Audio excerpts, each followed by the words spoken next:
Hello. What's up, you guys? It's Katie, and I hope the last 3.5 months of your life have been good. It was summertime, and now it's like winter, at least in Canada, because Canada. So I have been intentionally avoiding the internet. I will admit that. I have enjoyed being away from the internet. It has been very nice. I'm not gonna lie. And in my time away, I've realized that there is something I personally feel everyone should find very important in their own life, and yet we live in a culture that completely disregards it, and that is privacy. With social media being a massive part of most people's day-to-day lives, and the internet basically running everything at this point, I think a lot of people have forgotten how important privacy is. Every day when I go online, whether it's YouTube or Facebook or Instagram, I always see something, at least one thing, where I'm just thinking, did that person realize that they are putting that piece of information online for anybody in the world to see, for anybody to use? It makes me nervous. Like, I see people post pictures of their kids in front of the school their kids go to. It's like, oh, dropping them off for their first day of school. And I'm just thinking, why are you posting a picture of your kid in front of the school they go to? Like, anybody can find that picture.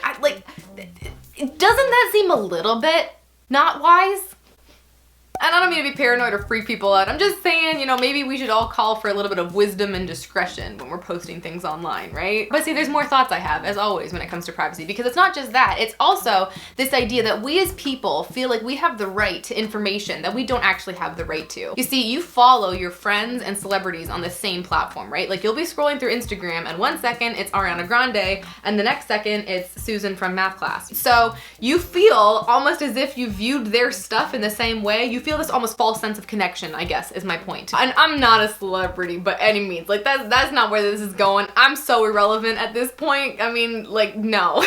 But I will say that even with my little tiny corner of the internet here that we've grown over the last 5 years, when I started dating David, I started to understand a little bit more this idea that you have to post. If you're in a relationship, you have to post pictures together quite regularly, because if you don't, you will get people DMing you or commenting like, are you guys still together? Like, oh my gosh, are you in a relationship? Are you not in a relationship? Did you break up? What happened? And I was just like blown away. The fact that people, A, cared, I guess, and 2, felt like they had the right to message some person they don't know about that. Because what if I had messaged them back and been like, yeah, we broke up? Like, what are they gonna say? Oh, sorry, heartbroken emoji? What was the expected conversation there? I just don't understand. Like, I would never email someone I didn't know about these personal details of their life. And yet, I guess we live in a culture where not everybody thinks the way I do. And this isn't supposed to be like getting mad at people. It's more just like my commentary of thoughts on like not understanding the world right now. But overall, if you look at it, at the end of the day, what has happened is that culture invades the privacy of others for their own entertainment. Instead of it being about someone's life, they disassociate it as a person, and it's now just a story. It's now just circumstance. It's something you can talk about with your friends. Oh, did you hear that this person did this thing and this happened and blah, blah, blah, when that's a real person.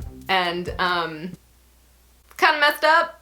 A little bit messed up. Growing up, I remember I used to feel really bad for a lot of people on reality TV. Granted, not all of them. We all know there were people on TLC that just milked it for all it was worth because they loved the fame and the attention and the cameras and all that stuff. But, sometimes these shows almost seemed like it was a family business and the kids didn't really get a say, right? It's like if the parents are like, yeah, we'll film this. You can have production crews come into our house every single day and shove cameras in our kids' faces. That sounds great. Did they really ask the kids? Or if they did ask the kids, I mean, were the kids even old enough to make that decision? And, well, wasn't like 15 kids and counting the show and then it became 19 kids and counting? Like, did kids number 16, 17, 18, and 19 have a choice? I don't think so. Think about growing up with a camera shoved in your face. Think about if you had to go through puberty and high school and early days even before puberty, like just life in front of the world. Goodness gracious knows my life was messy enough on my own, let alone with like thousands if not millions of people across the world weighing in opinions on me. But you know what the worst part about this is? It is no longer production crews shoving cameras into people's faces and telling them they can't leave because they still have 2 more seasons on their contract. It's people themselves shoving the camera in their face and like living their life every day as if they're in a reality show. And then they go on and they have to do videos about mental health and how they're unhappy and how money won't make you happy and all this stuff. And it's like, yeah, no, duh. Don't shove a camera in your face and don't show your fights with your, significant other in your vlogs all the time. And, this shouldn't be rocket science. And yet we live in a culture where people give up their privacy, they're rewarded. I mean, why do girls post pictures in lingerie? It's not because every girl out there is thinking, oh my gosh, I so want there to be pictures of me out there wearing nothing on the internet. No, it's because if they post a picture in lingerie, they get tons of likes. They get lots of affirmation. If people post vlogs every single day of the year, mirror, or if they show, you know, me and my boyfriend got into a fight on camera. Those videos get so many more views, and that's why they do it, is because they're validated for this behavior that ultimately will lead to very, very, very poor mental health. We as a culture are validating them. We're making it so that if you share your life, you can monetize it. You can monetize everything. I mean, how many people get pregnant and monetize their pregnancy? Vlogging myself taking a pregnancy test, secretly vlogging myself when I told my husband that I'm pregnant, vlogging telling our friends and family that we're pregnant, vlogging our first ultrasound, vlogging the gender reveal, vlogging the baby name reveal, vlogging the birth, and here's our birth video. Like, you monetize a child that has no choice over anything. And I'm not saying that you can't post your pregnancy online, right? I think that my point is that there needs to be a balance, right? I mean, posting baby bump pics and maybe a gender reveal or the fact that you're pregnant and then posting like a picture of you with your baby afterwards, like, I have no issue with that. I'm probably gonna do the same thing. I have so many friends where I've loved following on their pregnancy journeys, but what I'm saying is that we take everything to the extreme, right? It's like, if anything exciting happens in your life, you gotta milk it, milk that cash cow for all it's worth. And just, you know, monetizing everything and having no privacy and like selling all this information essentially online, is it worth it? Like, is it really worth it? I get people messaging me all the time about how to start a YouTube channel and how to get views and how to get subs and everything, because that is just what culture covets, right? And when I first started YouTube 5 years ago, it was embarrassing to admit you had a YouTube channel. You kind of were like, oh yeah, I'm that weird person that posts videos on the internet. Like, I'm sorry, like, let's not talk about it. Whereas now, if I tell people I have a YouTube channel, they're like, oh my gosh, can we collab? Like, can we do this? And they want to use my views. It's like, it's just so different. I realize I might be coming across really bitter in this video. I don't mean to do that. I'm just thinking out loud, and my thoughts might be bitter. That means I am bitter. That's not really a good argument. Whatever, it's fine. I guess the point I want to make about privacy is that you don't know what you have until you lose it. So I'm not going to tell people to not try to be big on the internet or not try to aim for their dreams. Like, if you really want to be a vlogger and you want to share things on the internet, that's fine. I just would say, don't sell yourself like in the process, because you can't get it back. As soon as you give up a lot of your privacy, it's there forever. You can't take those things back. Not in the day and age of internet. We see these people, like the big names on YouTube, and they look like they have such a glamorous life. They've got the mansion and the cars and the editing team and the fans and the money and the friends, and it just seems so amazing. And yet we see the videos and we think it's real, but you know, the big videos of the big people now on YouTube, like, they are just as produced and fake as any reality show you ever saw on TLC, because we knew we were seeing reality shows and that it was fake. You know, everyone knew reality was scripted and put on, but you know, it's the same thing now on YouTube. We just haven't realized it. Be aware, I guess, is more what I'm trying to say. You can do what you want. You can have your own boundaries when it comes to privacy. I think I am just generally a more private person than most. But you know, I guess to put like a positive spin on this, because I don't want this to just be like me being bitter about,